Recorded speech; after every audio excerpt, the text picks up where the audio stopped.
Joe Rogan makes a very solid argument for Conor McGregor v Nate Diaz 3 inches.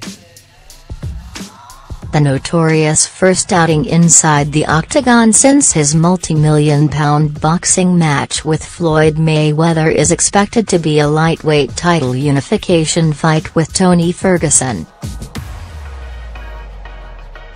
Ultimate Fighter Season 13 winner Ferguson moved into pole position to welcome McGregor back to the UFC earlier this month in the main event of UFC 216, a card which saw him submit Kevin Lee to claim the interim 155-pound strap. UFC President Dana White seemingly confirmed the bout at the UFC 216 post-fight press conference, saying, "Tony is the interim champion, Conor is the champion, it's the fight that makes sense.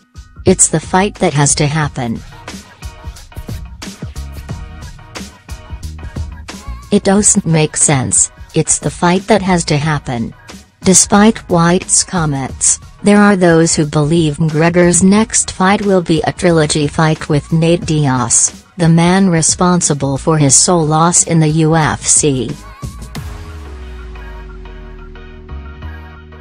Unfortunately for Ferguson, a rubber match between McGregor-Diaz would significantly sell more than a lightweight title unification fight.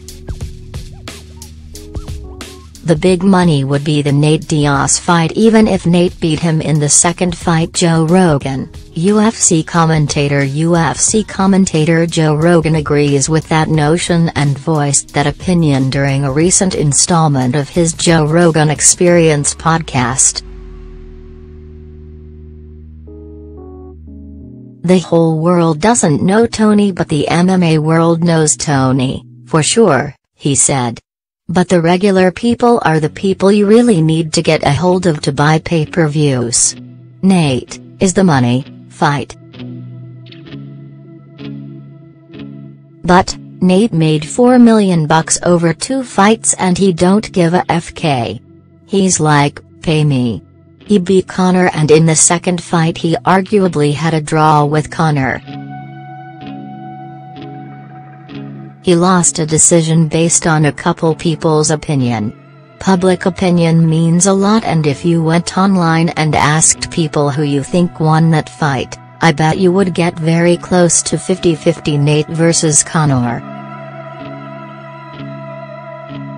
Those guys are rivals, man, and Nate choked him the FK out in the first fight. That's always gonna be there.